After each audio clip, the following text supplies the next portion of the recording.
ईश्वरात्मनि सुरारिबले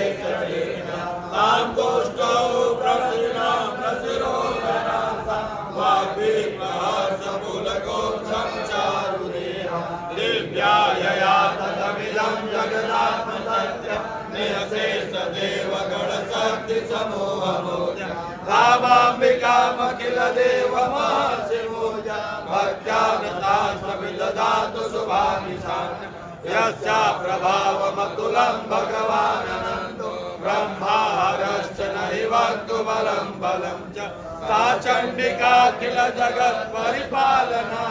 नासाय चाशुभयस्य मतिं करोतु या श्री स्वयं सुखिनां भवने